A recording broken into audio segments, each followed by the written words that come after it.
What's going on, guys? It's Greg here, aka NYPrepper. It is Tuesday, March 31st, 2026, and I have some breaking news to share with you guys. Right now it is 13:05 Eastern Time here in the United States, and I wanted to update you guys on the situation with Iran. We have some major breaking news coming in from Iran. But before I get into that, I wanted to just mention that this evening at 18:30 Eastern Time here in the US, we're going to be launching astronauts to the moon for the first time in 50 years. So what you're looking at here is a live shot from Cape Canaveral Kennedy Space Center of the rocket that's going to take, I believe, 4 astronauts to fly around the far side of the moon. So that is a big deal. They're going to fly around the far side of the moon in the Orion capsule, and then they're going to come back. So they're not actually landing on the moon. They're going to fly around the back of the moon, which is very interesting because there's a lot of theories of potential alien structures on the far side of the moon. So very interesting, but we haven't sent people to the orbit of the moon in 50 years. So this is huge news. I'm going to have it live this evening on my live stream, my 24/7 live stream. So tune in if you want to watch live. And we have some major breaking news coming in from Texas. So Texas will be conducting a statewide emergency alert system test, and it's going to also include local public warning systems on April the 2nd. Local partners across the state will test their alerting capabilities to build readiness and confirm reliability of emergency notifications. Let me just play this clip for you from the local news over there in Texas. Heads up for everyone, you may see or hear some alerts next week, but there will be no need to panic. The Texas Division of Emergency Management is planning a statewide test of the emergency alert system on April 2nd. It will happen sometime between 10 a.m. and 12:30 p.m. That means you might get alerts on your phone or email. You may even hear outdoor sirens going off. Now, this test will include local agencies, schools, universities, and law enforcement across the state of Texas. They will be testing. Okay, so local, schools, law enforcement, you may receive several alerts between 10 a.m. and noon this Thursday. Phones, emails, and outdoor sirens. Guys, this doesn't sound like your average emergency alert system test. This is a full-scale, top-to-bottom emergency alert test, okay? This is the type of test you conduct before some kind of major war or some kind of major contingency. Testing several systems, so you may get more than one alert, but you can relax. Again, it's just a test. Emergency management officials say the goal is simple: to make sure these warning systems are working when they are really needed. Heads up. So don't worry, it's just a test. And the U.S. national average price of gas has officially crossed $4 a gallon for the first time in more than 3 years. So if you remember, in the beginning of the Ukraine war, the gas prices went up to like 4 something a gallon. I think it was like 4.20 was the highest it went to. Well, we just crossed $4, so that's not a good sign. And the Marshall Islands out in the Pacific have declared a 90-day economic emergency due to the Iran war causing fuel shortages and price spikes. They're now talking about rationing fuel. And the European Union's energy chief urged countries in the Union to safeguard fuel supplies amid a potentially prolonged disruption in global energy markets. Wow. Dan Jorgensen, the bloc's energy commissioner, said countries should consider measures to reduce demand similar to those being implemented across Asia. He also warned against policies such as fuel price caps that could increase demand for or discourage production. So case you guys are not aware, South Korea has already implemented fuel rationing, and they're only allowing people to drive once a week based on their license plate, and they're using license plate readers to enforce this measure. Wow. And Korean Airlines has entered a state of emergency operations status due to shortages of jet fuel in South Korea. And the Kuwait Petroleum Corporation has reported that Iranian drones struck a massive Kuwaiti oil tanker, the Al Salmi, while it was docked in Dubai's port. According to a statement, the fully laden vessel caught fire following the attack, raising concerns over a potential oil spill. Wow.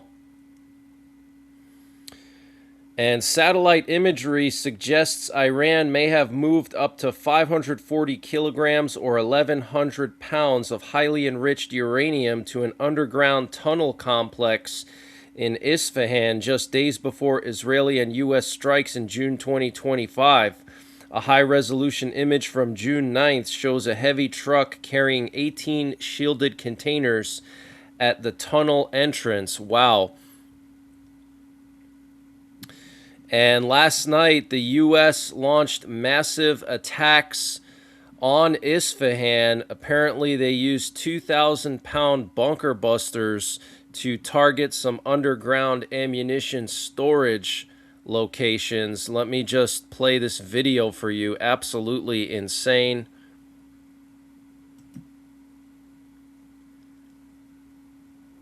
Wow, so you can see the ammo depots cooking off from those bunker busters. Absolutely insane. You can see ammunition flying into the air as it's cooking off. So massive attack on these ammunition storage sites and missile sites in Isfahan.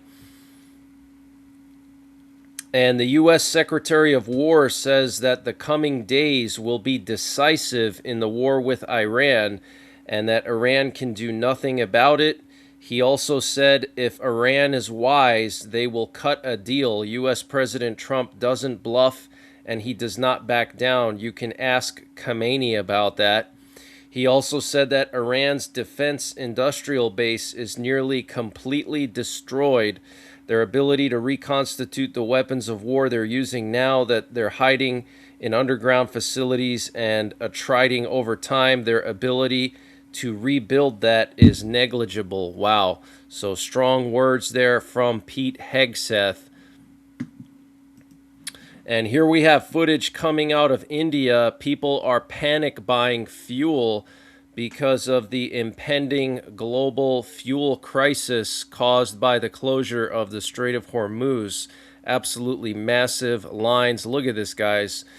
And the chairman of the U.S. Joint Chiefs of Staff, Dan Kane, said this morning, given the increase in air superiority, we've successfully started to conduct the first overland B-52 missions. So they're now able to fly B-52s right over Iranian territory, which they couldn't do initially because Iran's air defenses were so thick that they could shoot down the B-52s, because B-52s are not stealthy, so they were mostly using the B-52s to launch standoff weapons, so like think long-range cruise missiles, air-launched cruise missiles, but now they can actually fly them right over Iran.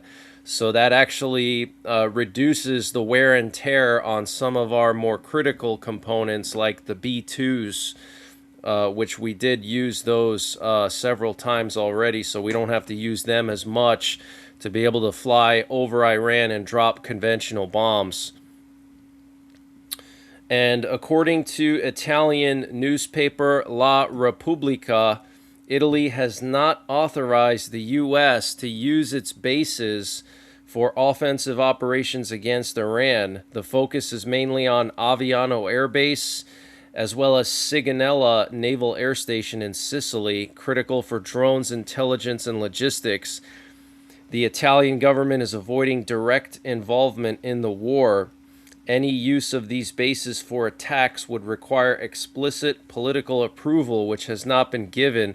Now, Aviano is one of the bases in Italy where we have our B-61 nuclear gravity bombs. There's actually 2 bases in Italy where we keep nuclear gravity bombs. So we could always remove those from Italy if they don't want to help us out. But what's interesting is that the Italian defense minister said today that the reports that Italy suspended the use of its bases for U.S. military assets is false. He said that that's actually fake news, and he said that the bases remain active and that nothing has changed. He said that the government continues to follow international agreements that govern the U.S. presence in Italy, and there is no tension with the U.S. So very interesting. And Trump says France blocked planes loaded with military supplies flying to Israel from flying over their territory. But what's interesting is shortly after Trump posted that on Truth Social, the French president's office immediately posted a comment saying that France did not change their overflight rights of the U.S. Air Force above its territory, adding that the earlier accusation of Trump was a surprise. They said that bombers based in the UK fly every day over France to strike Iran. So maybe Trump is just pissed off at Macron for some reason. I'm not sure what's going on there. And what you're looking at here is satellite imagery of that truck carrying the 1,100 pounds of enriched uranium near the tunnel entrance of Isfahan. So very concerning. And before I continue with the breaking news, I wanted to mention the sponsor for this update, which is Matt Hat Jerky. Guys, if you're a beef jerky lover like myself, you got to try Matt Hat Jerky. This is the best beef jerky I've ever had. I personally met the owner of this company at SHOT Show, and he's actually local to Pennsylvania. This company has an interesting story behind it. He founded this company when he was 11 years old. Yeah, that's right, 11 years old. He's now 19, and he makes gourmet beef jerky, the best jerky I've ever had. He's got over a dozen different flavors, and it's all sourced with U.S. beef, so no foreign beef, no nitrates, and no MSG. So it's all natural American beef jerky. And if you use my promo code NYPrepper, you can get 15% off your entire order. And you got to go to matthatjerky.com.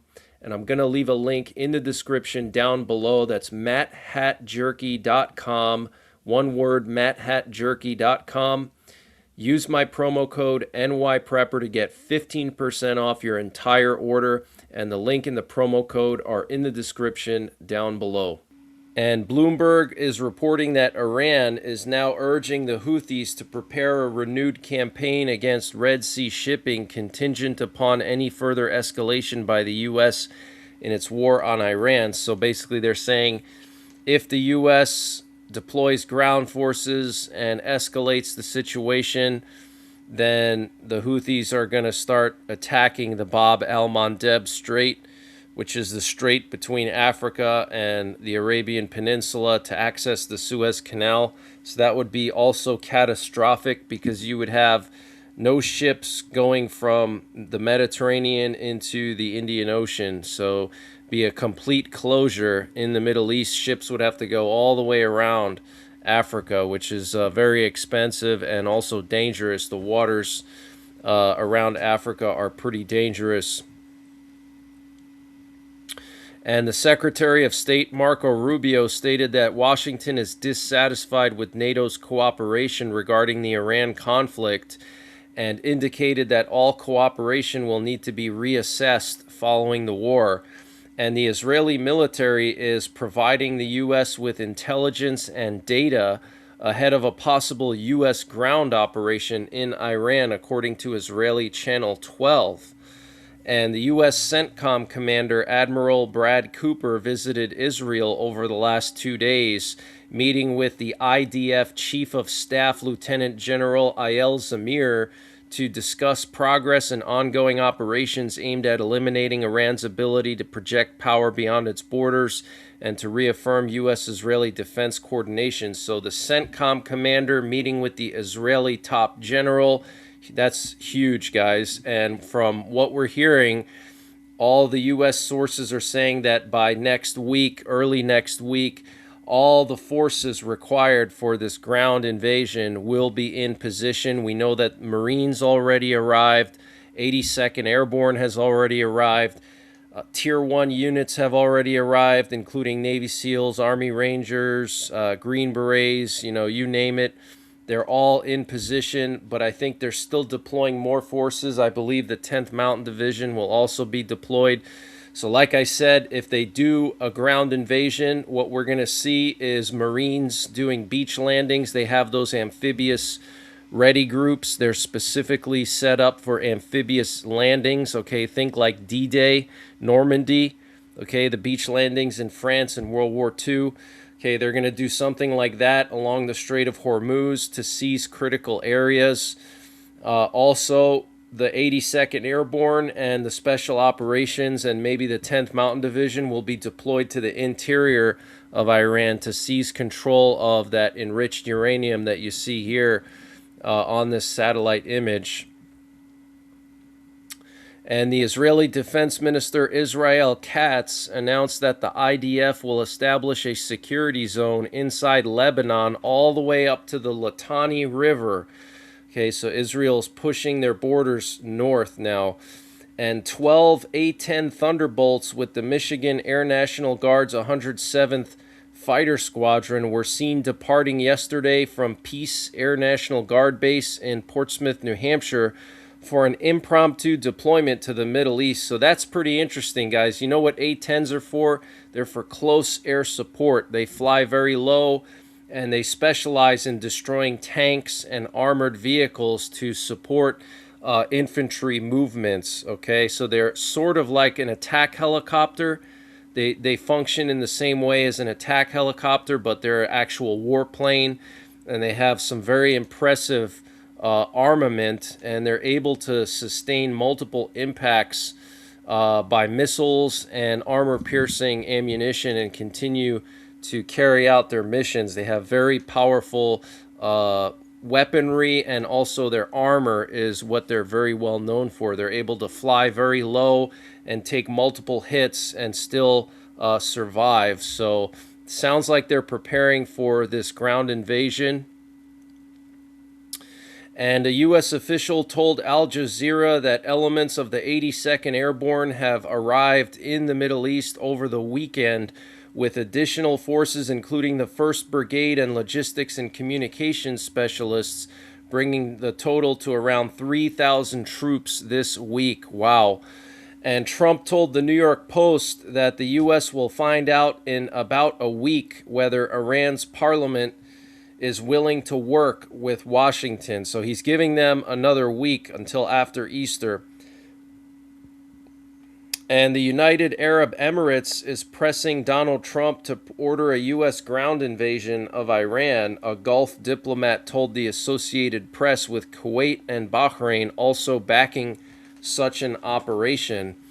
And this is being reported by the Associated Press. Gulf allies of the United States, led by Saudi Arabia and the UAE, are urging President Trump to continue prosecuting the war against Iran, according to U.S. Gulf and Israeli officials. Officials from Saudi Arabia, the UAE, Kuwait, and Bahrain have conveyed in private conversations that they do not want the military operation to end until there are significant changes in the Iranian leadership or there's a dramatic shift in Iranian behavior, according to the officials who spoke on the condition of anonymity. So all the countries around Iran don't like Iran. Nobody likes Iran, okay? Not the Iranian people, but the leadership. Nobody likes them, okay? It's not just Israel. It's not just the U.S. It's all the countries around. They don't like Iran because Iran is basically like the Taliban, but with thousands of missiles and enriched uranium. That's terrifying, okay? And all those Persian Gulf Arab countries, they're not extremists, okay? A lot of them are mostly capitalist countries that do a lot of business with the West, and they don't want to have this crazy jihadist regime right next door interfering with their peace, okay? And the UK Maritime Trade Organization has received a report of an incident 31 nautical miles northwest of Dubai in the United Arab Emirates. The company's security officer reported an unknown projectile struck their tanker on the starboard side, causing a fire to the vessel. The crew are accounted for and safe. So Iran is actually striking tankers as they try to cross through the Strait of Hormuz. It seems like what the tankers are trying to do is they're trying to hug the coast of the UAE and Bahrain and stay on the opposite side of the Strait of Hormuz from Iran, but Iran tries to hit them with missiles. And President Trump on Monday put Iran and the Speaker of Iran's parliament on notice after Iran attacked Israel's biggest refinery and told the New York Post his response is coming shortly. Iran escalated its attack on infrastructure by striking a water and electrical plant in Kuwait, and an oil refinery was set ablaze in the northern Israeli city of Haifa after the Iranian missile attack. Asked for his response on the strike, he said, "You'll see shortly." Wow.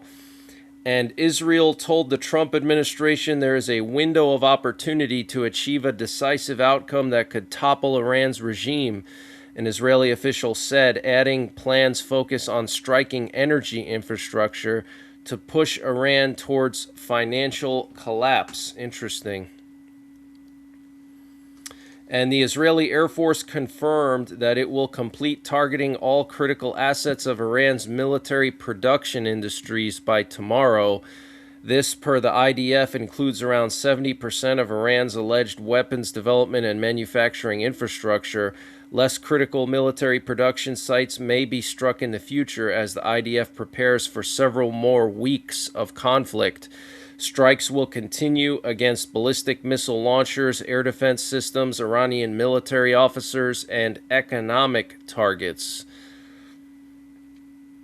And the Israeli military announced that it had completed another wave of strikes overnight against weapons production sites in Tehran.